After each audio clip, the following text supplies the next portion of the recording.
Very very welcome to all साथियों। Exam fighter number 1 पर आप सभी का हार्दिक स्वागत है। Madhya Pradesh assistant professor exam के लिए पेपर 1 के क्लास में स्वागत है। और आपका एग्जाम्स कब है? 4 अगस्त 2024 को। तो इसके लिए पेपर 1 की क्लासेस एग्जाम फाइटर नंबर 1 पे लगातार जारी है। और अभी हम लोग नए टॉपिक में प्रवेश कर रहे हैं, वो हमारा ट्राइबल है ना। मध्य प्रदेश की जो ट्राइबल है उसको कह सकते हैं अनुसूचित जाति और जनजाति, उनके बारे में हम लोग स्टार्ट करेंगे पढ़ना। और बताते चले कि यहाँ से हर एक एग्जाम में एमपीजी के जिस भी सिलेबस में रहता है ना, यहाँ से 2 से 3 प्रश्न की गारंटी है। कभी 4 प्रश्न भी पूछे जा सकते हैं। पिछले एग्जाम्स में भी जो कि असिस्टेंट प्रोफेसर का एग्जाम आपका 9 जून को हुआ था, वहाँ भी 2 से 3 प्रश्न पूछे गए। 3 प्रश्न आपका इस यूनिट से पूछे गए थे। तो ये यूनिट अभी 2 से 3 दिन आपका चलेगा। और इसके बाद एक प्रैक्टिस सेट को भी सॉल्व करेंगे, ताकि यहाँ से अगर कहीं से भी प्रश्न आए तो आप उसे कर सकते हैं। चलिए क्लासेस में स्टार्ट करते हैं। और मध्य प्रदेश की अनुसूचित जनजाति में ट्राइबल में हम लोग आज देखेंगे भील जनजाति। भील जनजाति बहुत इंपॉर्टेंट है, और जनजाति से अगर पूछा जाता है ना, भील से ही पूछा जाता है ज़्यादातर क्वेश्चन, इसलिए हमने पहले क्लास में भील जनजाति को लिया है। तो भील जनजाति मध्य प्रदेश में पाई जाती है, और जनसंख्या के दृष्टिकोण से भील जनजाति मध्य प्रदेश की सबसे बड़ी जनजाति है। पहला प्रश्न यही बनेगा, मध्य प्रदेश की सबसे ज़्यादा आबादी वाली जनजाति कौन सा है? तो भील है। भील जनजाति की आबादी मध्य प्रदेश में सबसे ज़्यादा सभी जनजातियों में। और अगर भारत के परिप्रेक्ष्य में देखा जाए तो यह तीसरी बड़ी जनजाति है। मध्य प्रदेश के दृष्टिकोण से देखा जाए तो यह मध्य प्रदेश के लिए जनसंख्या के दृष्टिकोण से सबसे बड़ी जनजाति है, और भारत के परिप्रेक्ष्य में ये तीसरी बड़ी जनजाति है जनसंख्या के मामले में। यह जनजाति मध्य प्रदेश के पश्चिमी भाग में विशेषकर धार, झाबुआ, रतलाम एवं निमाड़ जिले में निवास करती है। भीलों के निवास स्थान को फलिया कहते हैं। बहुत इंपॉर्टेंट है ये, इन सब चीज़ों को आपको याद रखना है। भीलों के निवास स्थान को क्या बोलते हैं? फलिया। और जगह कौन हो गया? धार, झाबुआ, रतलाम और निमाड़ में भील जनजाति मिलती है। और भीलों का जो रेसिडेंस होता है, निवास, उसको फलिया बोलते थे।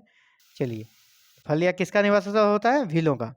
भील शब्द है ना, ये बिल से बना है, जिसका शाब्दिक अर्थ क्या होता है? धनुष।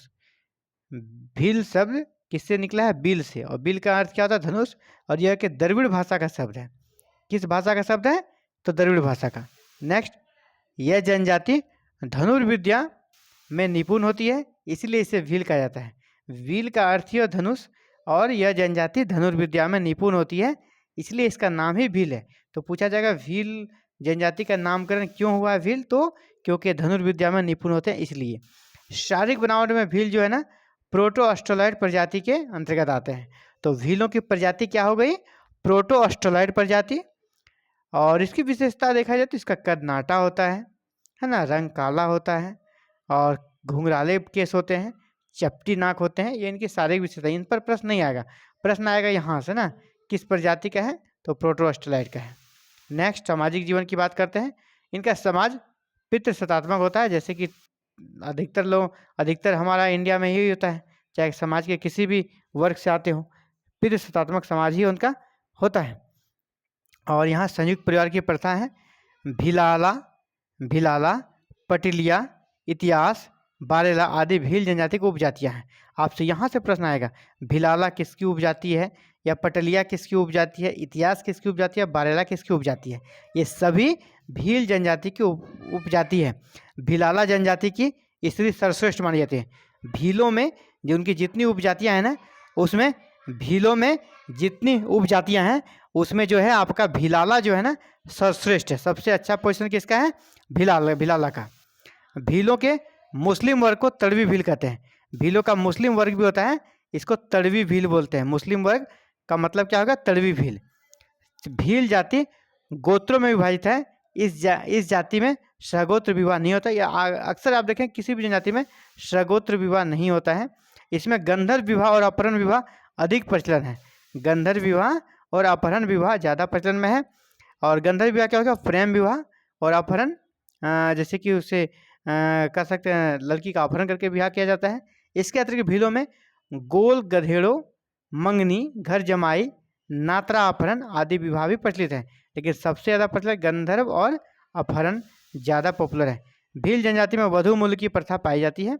वधू मूल्य की प्रथा पाई जाती है। यानी मतलब समझ जाइए, यहाँ पर दहेज प्रथा जो होता है ना, लड़कों को नहीं दिया जाता है, बल्कि वधू अगर लाते तो वधू का ही मूल्य देना पड़ता है कन्या के पिता को। प्रतीकात्मक रूप से आप कुछ भी दे सकते हैं, एक गाय या कुछ भी, एक पशु ही अधिकतर दिया जाता है। वधू मूल्य की प्रथा पाई जाती है।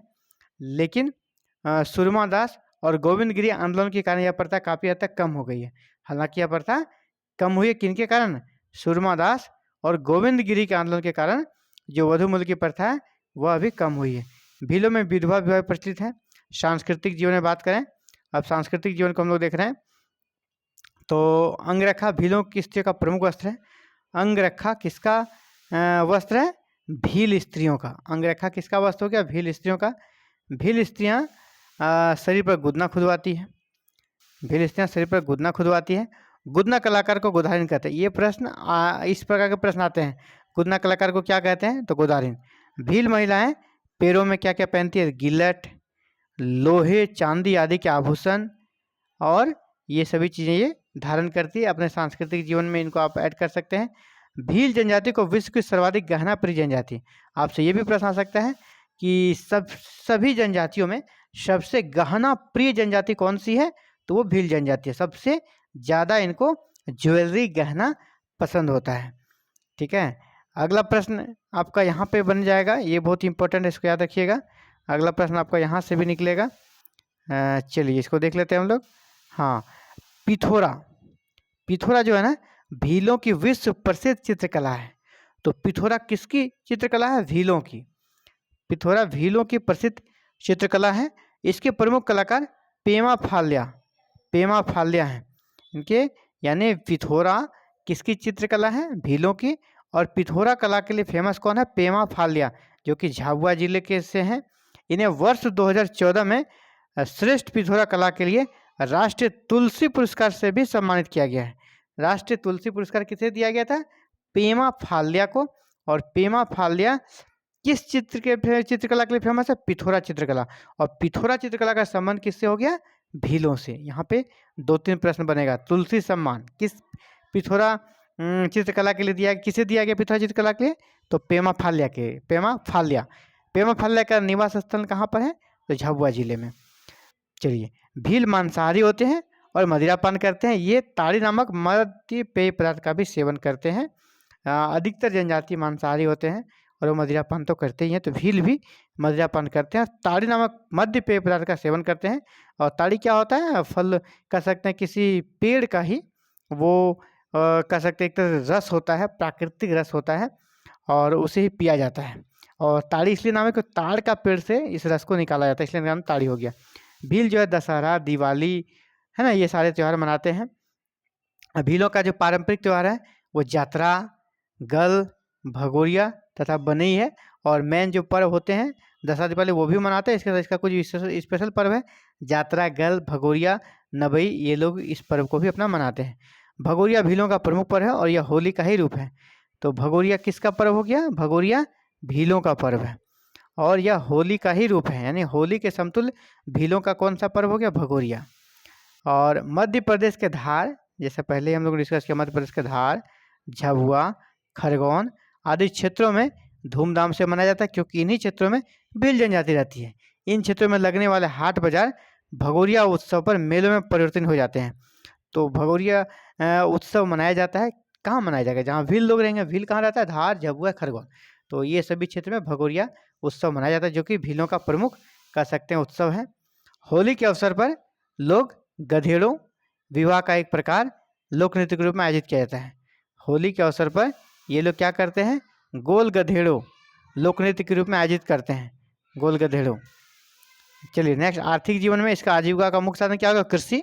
अधिकतर जनजातियों का आजीविका का साधन कृषि है। यह जनजाति वनोपज संग्रह और शहरी मजदूरी भी करती है। वन से जो उपज होता है उनसे अपना जीवन यापन करते हैं, हालांकि मजदूरी भी करते हैं। वनों को काटकर कृषि भूमि बनाते हैं, जिसे चिमाता कहते हैं। बहुत इंपॉर्टेंट है, यहाँ पे याद रखिएगा। वनों को काटकर जो कृषि भूमि बनाते हैं उस भूमि का नाम क्या है? चिमाता। और ये चिमाता मिट्टी, चिमाता जो भूमि, ये कौन बनाते हैं? भील। धार्मिक जीवन की बात करें, ये लोग पूर्वजों की आत्माओं में विश्वास कर रखते हैं, यानी आत्मावाद में ये विश्वास करते हैं। जादू टोना अधिकतर जनजाति में, तो यहाँ भी जादू टोना प्रचलन है। और पशु बलि का भी प्रचलन पाया जाता है। तो जहाँ से जिस प्रकार का प्रश्न बन सकते थे उसका हम लोगों ने डिस्कस भी किया और लास्ट में इसके लिए प्रैक्टिस सेट भी सॉल्व करेंगे। तो आज के क्लास में इतना ही, मिलते हैं कल एक नए क्लासेस में नई ट्रैवल के बारे में कल जानेंगे, नई जनजाति के बारे में जानेंगे मध्य प्रदेश का, और बाद में प्रैक्टिस सेट को सॉल्व कर लेंगे ताकि जिधर से भी प्रश्न आए, जितने भी प्रश्न आए आप उसे कर सकें। Thank you very very much for watching this video and connecting with exam fighter number. साथियों आप भी चाहते हैं कि हम पे असिस्टेंट पेपर 1 की कंप्लीट प्रिपरेशन का, तो आप हमारे साथ जुड़ सकते हैं। और हमारे साथ जुड़ने के लिए साथियों फी पेमेंट नहीं है, बस चैनल को सब्सक्राइब करें, बेल आइकन को प्रेस करके ऑल बटन को क्लिक कर लें और फर्दर जो भी क्लासेस की वीडियो है इसकी सूचना आप तक जाए और आप क्लासेस को देख सकें। Thank you very very much for watching this video and connecting with exam fighter number 1।